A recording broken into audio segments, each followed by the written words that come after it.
Expert को भी शामिल करने का वक्त है। हमारे साथ इस वक्त जतिन त्रिवेदी जी जुड़ चुके हैं LKP सिक्योरिटी से। Jatin, thank you so much इटीना प्रदेश को समय देने के लिए। क्या व्यू बन रहा है आपका ओवरऑल? पहले तो शुरुआत सोने चांदी के ही चाल से करते हैं। यहाँ पर हम देख रहे हैं कि काफी मिला जुला रुझान है इस वक्त। सोने में दायरे में कारोबार है, लेकिन दूसरी तरफ कॉमिक्स पर अच्छी मजबूती देखने को मिल रही है। ओवरऑल आगे की चाल आप कैसे देख रहे हैं? सोने चांदी दोनों में अपनी रणनीति शेयर करिए। Good morning. जिस तरह से देखिए मार्केट का जो रुझान है फिलहाल एमसीएक्स बोर्ड पर जो ये वीकनेस है, क्योंकि रुपया जो है थोड़ा सा तेजी के साथ कारोबार कर रहा है। डॉलर के अंदर जो है वो कहीं ना कहीं थोड़ी सी नरमी है, तो उसके कारण हम देख रहे हैं कि जो यूएसडी आईएनआर पेयर है वो कमजोरी के साथ ट्रेड कर रहा है। उसके चलते हुए एमसीएक्स गोल्ड और एमसीएक्स सिल्वर पर थोड़ी बहुत ट्रेडिंग जो है वो वीकनेस की लग रही है। मार्केट का पूरा ओवरऑल सिनेरियो देखे तो मुझे लग रहा है रेंज बाउंड मार्केट है फिलहाल गोल्ड के लिए, जहां पर 52,000 जो है वो एक बहुत ही स्ट्रॉन्ग इंपॉर्टेंट सपोर्ट जोन बना हुआ रहेगा, और साथ ही साथ में 53,000 जो है वो एक रेजिस्टेंस प्ले करेगा। As of now intraday traders की अपॉर्चुनिटी बहुत कम है, क्योंकि थैंक्स गिविंग के चलते यूएस में सेशंस जो है वो क्लोज है मार्केट, तो यहाँ पर ज्यादा पार्टिसिपेशन नहीं देखने मिलेगी। जब भी इवनिंग सेशन शुरू होता है तभी, और डे टाइम में भी ज्यादा पार्टिसिपेशन नहीं है। तो डे ट्रेडर्स को फिलहाल जो है वो अवॉइड करना है ट्रेडिंग जो है वो, क्योंकि बहुत ही सीमित दायरे में ट्रेड रहेगा। पोजिशनल ट्रेडर्स के लिए जो इंपॉर्टेंट लेवल्स है वो है 52,800 का इंपॉर्टेंट लेवल फॉर सेलिंग। किसी को अगर सेल करना है तो 52,800 52,750 का लेवल जो है वहां पर सेल करके चल सकते हैं। साथ ही साथ में अगर बाइंग की जो रणनीति है वो करीब करीब 52,250 से लेकर 52,300, ये जो लेवल के आसपास जब भी प्राइसेस मिले तब बाइंग करके चलना है, और 52,000 के नीचे स्टॉप लॉस रखना है। तो दोनों तरफ की जो रेंज है इस मार्केट के अंदर, दोनों तरफ के ट्रेड्स जो देखने मिल सकते हैं। यहाँ पर ये रेंज को बहुत ही इंपॉर्टेंट लेवल तरीके से ट्रेड करते हुए देखने का नजरिया रखना चाहिए। सिल्वर में देखने ट्रेड की देखने चाहूँ तो यहाँ पर सेलिंग साइड की व्यू जो है वो ज्यादा फेवरेबल है। जिस तरह से यहाँ पर प्राइसेस जो है वो 62,000 के ऊपर सस्टेन नहीं कर रहे हैं, तो सिल्वर के अंदर रणनीति जो है वो सेलिंग साइड की ज्यादा फेवरेबल है। 61,850 के आसपास सेल करें 61,000 के टारगेट्स के लिए, और 62,300 के ऊपर स्टॉप लॉस रखें। स्विंग ट्रेड के हिसाब से ये कॉल है, क्योंकि इंट्राडे में शायद सीमित दायरे में ट्रेड करें, लेकिन अगर इंट्राडे में ये अपॉर्चुनिटी मिल जाती है 61,800 के आसपास के प्राइसेस मिल जाते हैं तो डेफिनेटली सेल करके चलें। लोअर लेवल्स पर 61,300 61,400 के लेवल्स में एक्सपेक्ट कर रहा हूँ आज इंट्राडे। जी सर।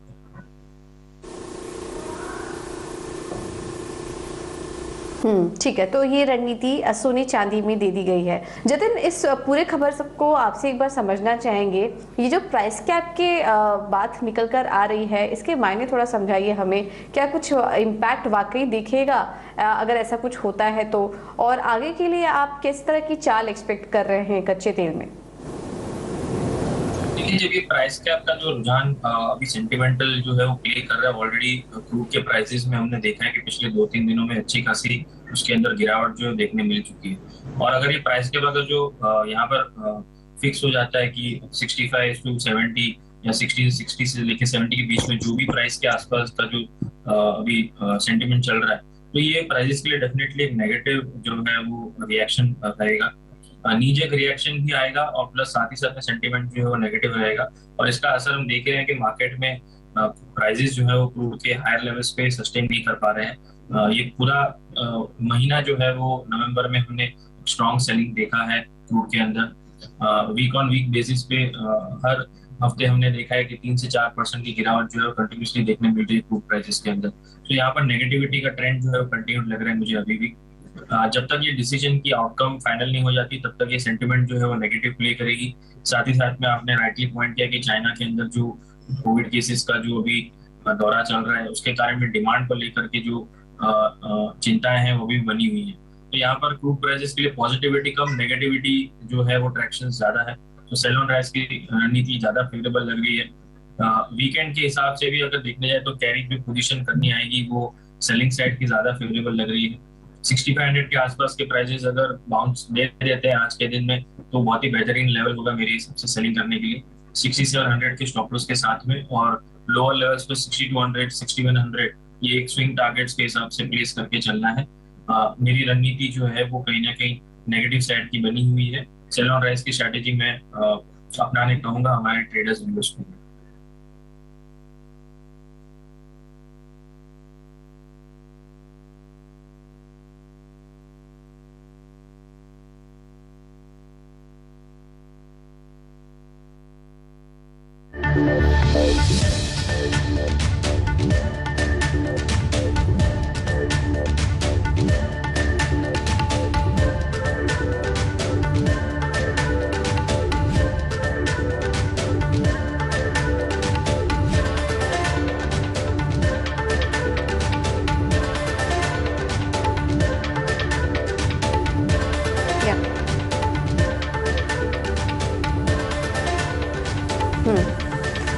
थोड़ी तकनीकी दिक्कतों के कारण यहाँ पर संपर्क टूट चुका था, लेकिन क्रूड पर हमें राय मिली जतिन से। और आपसे भी समझना चाहेंगे जतिन, आपका क्या व्यू बन रहा है मिडिल स्पेस में? ऑफ कोर्स चीन से जुड़ी दिक्कतें तो है ही एक तरफ, जो कि प्रेशर का काम कर रही हैं, बट इस बीच कहीं कोई खरीदारी के मौके दिख रहे हैं आपको, या फिर करेक्शन और गहरा सकता है? मार्केट सेंटिमेंट जो है वो प्ले कर रहा है। डॉलर इंडेक्स का रुझान के कारण हमने देखा है कि कमोडिटी प्राइसेस के अंदर एक अच्छी खासी बढ़त जो है वो नवंबर सीरीज में देखने मिली है। गोइंग अहेड दिसंबर सीरीज के अंदर थोड़ा सा sideways to range bound sessions जो है वो कंटिन्यू मुझे लग रहा है हो सकते हैं, बिकॉज हॉलिडे सीजन्स जो है वो शुरू हो रहे हैं यूएस में, यूके में। सो ये रुझान जो है कहीं ना कहीं साइडवेज गेम प्ले कर सकता है कमोडिटीज के ऊपर। डॉलर इंडेक्स के अंदर अगर बड़ी चाल जो है वो अगर आ जाए तो डेफिनेटली कमोडिटीज पे तुरंत असर देखने मिलेगा। वरना मैं एक्सपेक्ट कर रहा हूँ कि डॉलर इंडेक्स जो है वो 103.50 103 लोअर एंड पर और 106.50 107 हायर एंड पर, इस रेंज के अंदर $3 से $4 की रेंज जो है वो इसके अंदर देखने मिल सकता है दिसंबर सीरीज के अंदर। अगर ये रेंज कंटिन्यूड रहता है डॉलर इंडेक्स के अंदर तो कमोडिटीज भी मुझे लग रहा है रेंज बाउंड रहेगी। कॉपर का इमीडिएट रिएक्शन जो है मुझे लग रहा है थोड़ा सा प्रॉफिट बुकिंग जो है वो आना चाहिए। जब तक 685 के नीचे ट्रेड कर रहा है दिसंबर सीरीज, तब तक मुझे लग रहा है थोड़ा सा वीकनेस जो है वो यहाँ पर कंटिन्यू रहना चाहिए। सो दिसंबर की सीरीज में मैं 678 के आसपास सेल करने की एडवाइस दूंगा।